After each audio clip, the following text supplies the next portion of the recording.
پاکستان کې یو غټه ایشو روانه ده د مدرسو د رجسټریشن. مدارس دینیه د دې د رجسټریشن اصل وجه دا ده چې دې کې بین الاقوامي او بهرنی دباو په دې مشرانو پروت دی.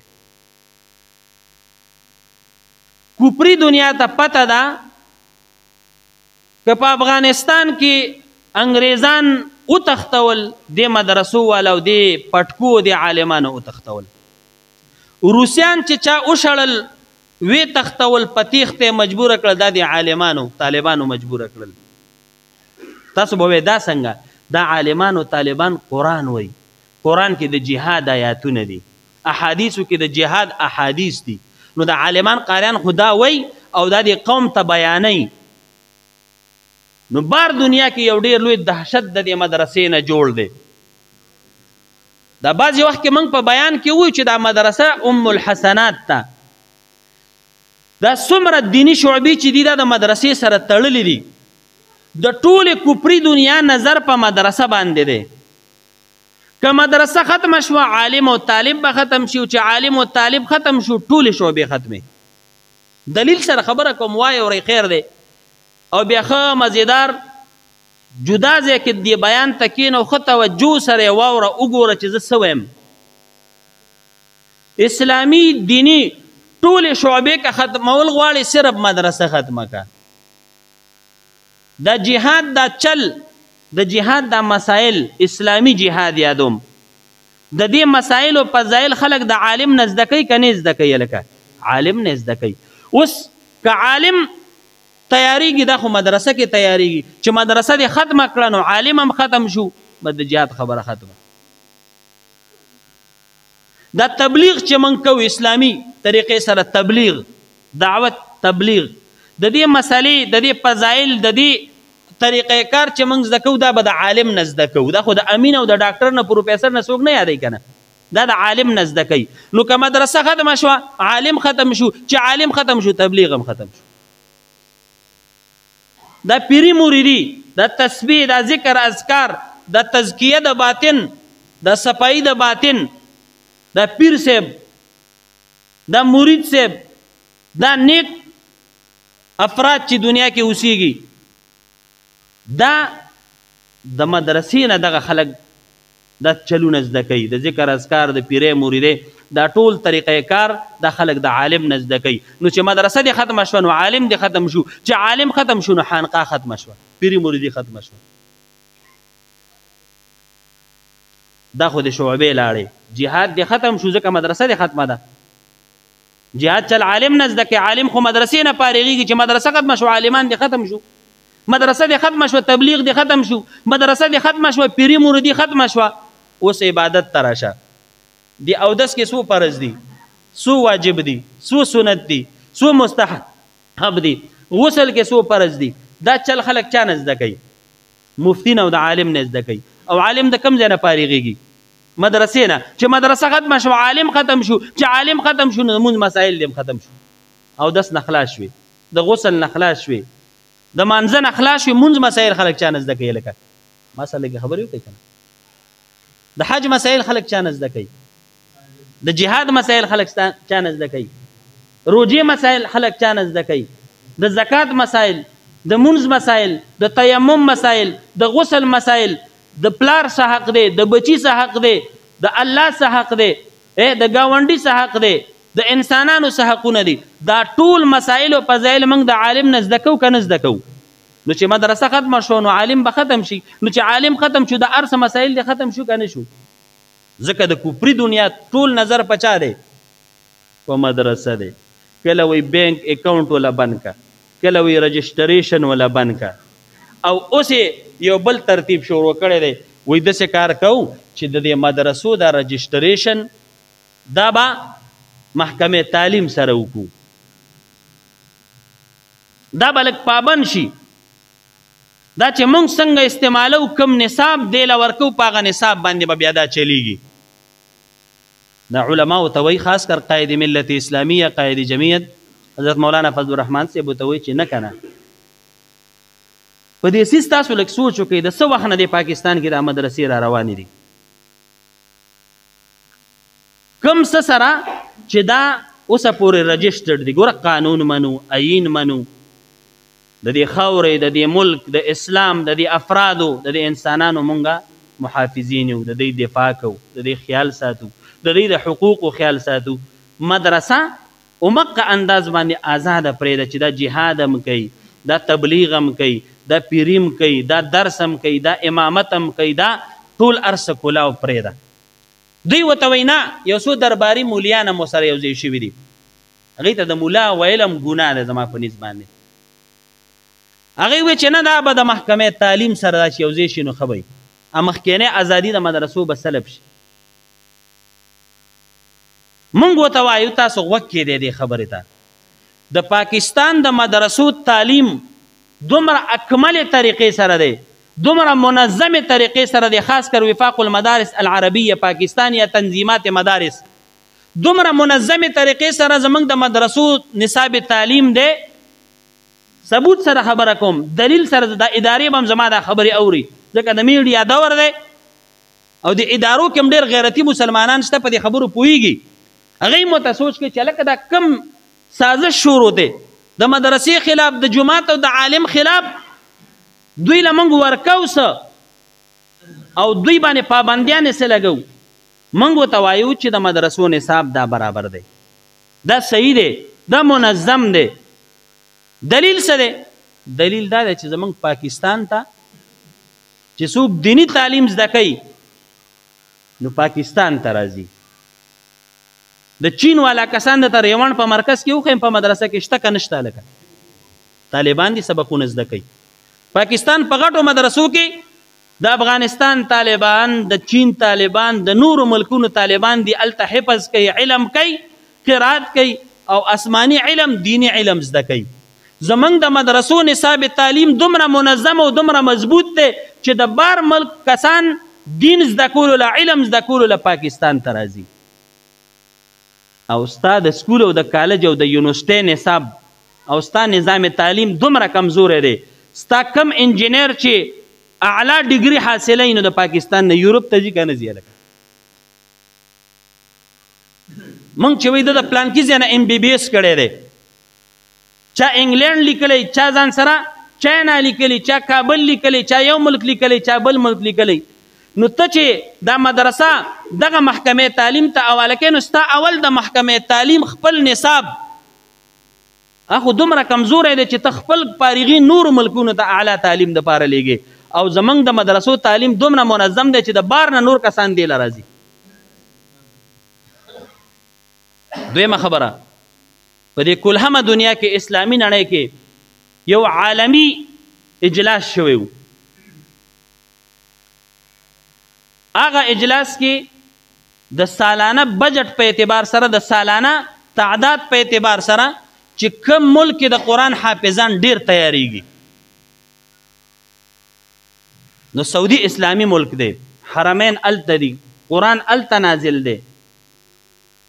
داسې دوبۍ، ایران، افغانستان، پاکستان، دا کوم چې اسلامي ملکونه دي د دې ټولو پکې شرکت و.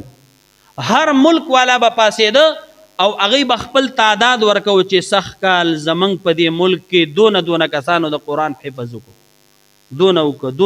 دونه.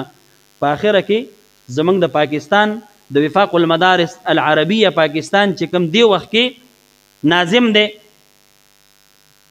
قاری محمد حنیف جالندری دامت برکاتهم العالیه، هغه پاسېده او هغه ودرېده، وی سخت کال چې زمونږ د وفاق سره منسلک کمې مدرسې دي، رجسټر کمې مدرسې دي، هغې کې دومره تعداد چې کم دی هغه حافظان تیار شو. نو د ټوټل د کلهمې دنیا د اسلامي ملکونو نه په 10 چنده باندې د پاکستان د مدرسې حافظان او قاریان هغه زیات وختل. نو بیا عالمي ایوارډ یې دله ورکړه چې پاکستان کې د قرآن دینی مدارس او د حفظ ډېر لوی تعداد تیار شو. 1,37,000 تقریبا دا یې ورته وښوده، وی چې یاره دومره کسان مونږه سخت کال په دې یو کال کې د قرآن حافظان جوړ. نو زما د مدرسې تعلیم منظم دی، دا ښه معیاري دی، او الحمدلله بغیر څه لالچه بغیر څه عوضه. ګوره تا به وی چې دې ته د بار ملک نه فنډینګ کیږي نو هغه بینک اکاونټونه خو تاسو بند کړي دي د مدرسو، هغه بانه دې ختمه شوه. کله دې یوه بانه کوله، کله دې بله بانه کوله، مختلفې بانې دې کولې. تا نه تنخوا نه غواړي، تا نه پنډ نه غواړي، تا ته بل څه نه وایي، او صرف د قرآن او د دین خدمت کوي. او موږ د امریکې او د بار ملک د یورپ د دباو نه دومره دغه یو، موږ وایو چې نه مدرسه به پابند وي، مولا به پابند وي، دی به حقه خبره نه کوي، دی چې په مسله ودرېږي ما نه به تپوس کوي، دی چې په منبر د پیغمبر احادیث بیانوي یا محراب کې د قرآن آیاتونه بیانوي او دله به تیاره چیټی راځي او دی به د هغې نه بس لکیر کا فقیر وي، بس چې هغې کې څه لیکلي دي په هغې باندې. بار ملکونو کې اوس داسې ده، ته دوبۍ کې ورشه خطیب وګوره، سعودي کې د جمعې په ورځ چې عالم کینی په منبر باندې چا کلین شي وکړي، ګیرې خریلي سونډې بونډې به راشي او مزېدار منبر ته به وخېږي او چیټی به ورته تیار. ملته خو موږ ځان نه زړه وچو مړه، چاته وایي داسې کوه، چاته وایي داسې مه کوه، څوک په یو شي خپوي، څوک په بل شي خپوي. د دین مسله ورته حقه بیانو، چا یو بانه جوړه کړي چا بله، هغې ته تیاره چیټی راځي، هغه چیټی هغه ته وګوري، بس هغه بیان کړي، بس کده کې خطبه ووایو، بس دې خبره ختمه. څوک چې څه کوي وایي کوئ. پاکستان کې د علماو قرباني قسم د الله په ذات دا چې وګورئ که نه د مدرسو هغه کردار وګورئ. د مدرسو د وجې نه خلکو کې د اسلام او د دین او شعبې د دین ټولې د مدرسې سره تړلي. قسم د الله په ذات درته خورم، قسم مې درته وخوړه، که مدرسه نه وه نو جهاد ختم شو. کافر ته د جهاد نه خطره ده که نه ده لږه؟ او د جهاد حکم څوک بیانوي؟ عالم بیانوي، مفتی بیانوي که نه؟ جهاد فرض دی، فرض عین دی، فرض کفایي دی، او تکړه شي. او د جهاد نه هغوی په تیښته کې دي، جهاد نه په یره کې دي. نو د جهاد مسائل دا عالم بیانوي، نو چې مدرسه دې ختمه شو خو عالم دې ختم شو که نه؟ به د جهاد نه دی بوي چې موږ به بېغمه شو. او رسول الله علیه السلام فرمایي الجهاد ماضٍ الی یوم القیامه، دا به قیامت پورې جاري. دا سوچ د دې غلط دی خو په دې پوهه نه دي.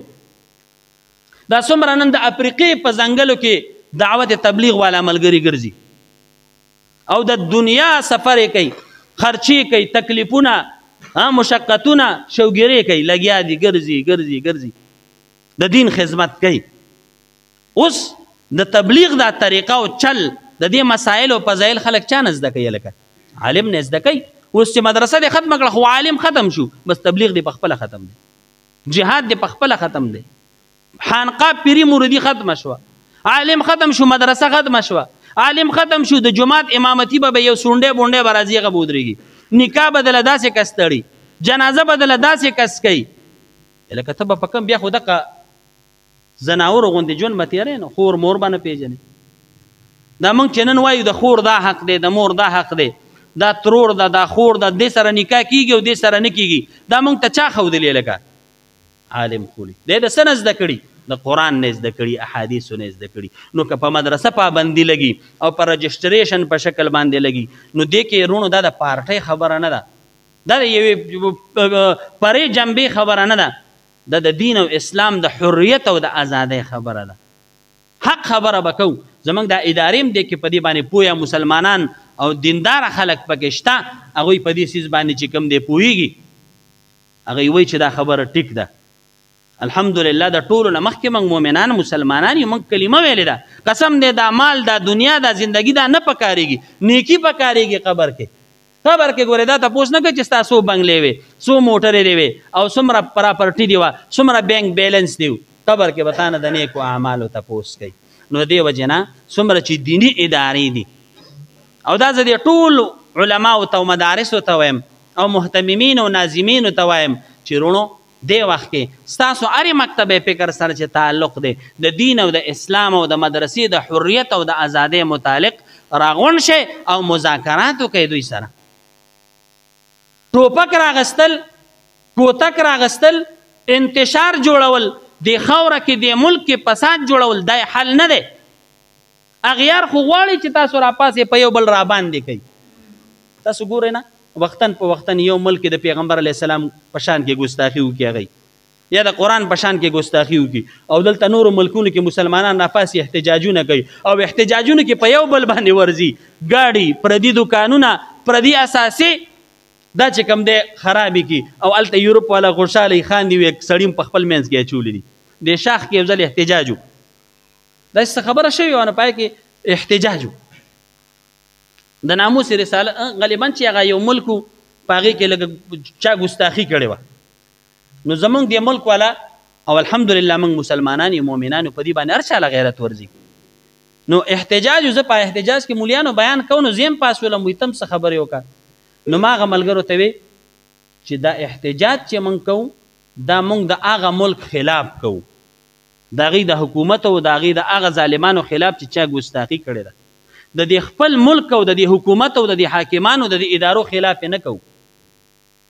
دا خو زمونږ ملک دی دا ټول مسلمانان دي او دوی نه دا مطالبه کوو چې هغې سره سفارتي تعلقات ختم کوي نو زما نه پس یو مولانا پاسېده وایي نه ته هسې شپ شپ کوي او پاکه خبره کوم پاکه خبردار چې موږ د خپل ملک خلاف نه یو موږ د خپلو ادارو خلاف نه یو موږ د دې خاورې خلاف نه یو دا خو د هغې سازش دی او د هغې مقصد دا دی هغه ملک یې ګستاخي وکړه تا دلته احتجاج شروع کړ نو دې احتجاج کې تا لاره بنده کړه او تا پردې ګاډی خراب کړ پردې دکان نو د هغه ته څه نقصان دی دا خو ته خپل ورور مسلمان ته د ملک د خونریزي شروع کړه فساد دې شروع کړ هغه دې په خپل میشن کې کامیاب کړ ما وایي داسې مه کوه ما دې خلکو ته هم ښه پر امنه لار ورکړئ چې ځي او دکان والا ته به هم څه نه وایې ګاډي والا ته به هم څه نه وایې ودرېږئ دلته خپل احتجاج ریکارډ کوئ او هغه ملک ته وښایئ هغه ادارو ته وښایئ چې موږ په قرآن دین او اسلام باندې غیرت کوو او که دې حاکمانو زموږ عالمانو زموږ مفتیانو په دې باندې فتوا ورکړه نو بیا ستاسو خلاف چې هر قسمه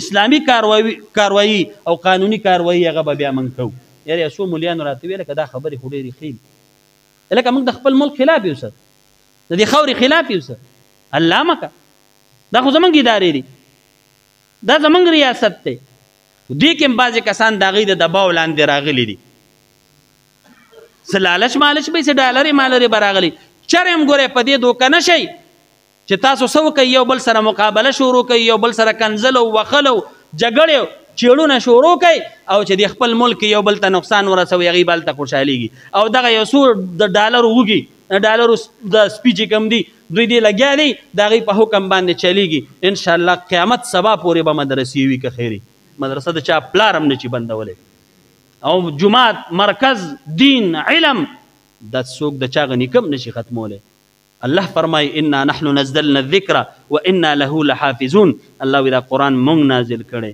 او مونږ به د دې حفاظت کوو امریکا څوک ده برطانیه څوک ده چا به راځي به قرآن ختمی دا به قیامت سبا پورې چلیږي لا تقوم الساعه حتى لا يقال في الارض الله تر څو پورې چې الله الله ویلو والا دنیا کې وي قیامت به نه راځي نظام به نه ختمیږي نو زما وروڼو دا بعضې خبرې داسې دي چې دا د پارټۍ سره تعلق نه لري څوک به پنجپیری څوک به وابي څوک به بریلی څوک به اهل حدیثي څوک به دیوبندی نو دې خبره کې دې آواز کې دې کې به موږ منظم یو موټی یو آواز به یو مدرسه زموږ ده جومات زموږ دی مرکز زموږ دی خانقاه زموږ ده جهاد زموږ د الله حکم دی تبلیغ د الله حکم دی دا کم چې د الله احکاماتو د پیغمبر طریقې دي په دې باندې به انشاءالله ننګ او غیرت کوو او ماشاءالله زموږ د وفاق المدارس العربیه پاکستان چې دې وخت کې کم صدر دی شیخ الاسلام مفتی تقی العثماني تاسو خبر یې دا څوک دی داسې چڼې مڼې نه دی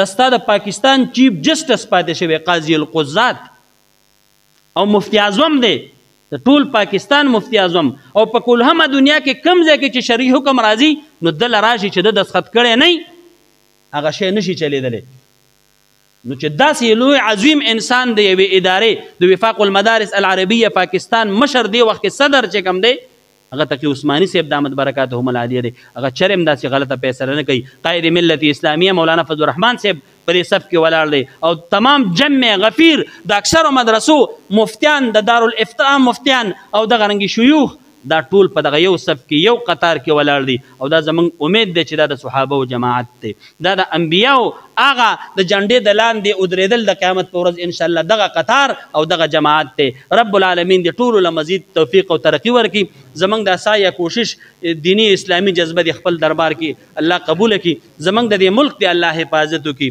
د دې خاورې دی الله حفاظت وکړي ټولو اسلامي ملکونو دی الله حفاظت وکړي د ټولو مسلمانانو دی الله حفاظت وکړي ماشاءالله دمشق پته شو ها او مسلمانانو ته الله فتح او غلبه ورکړه.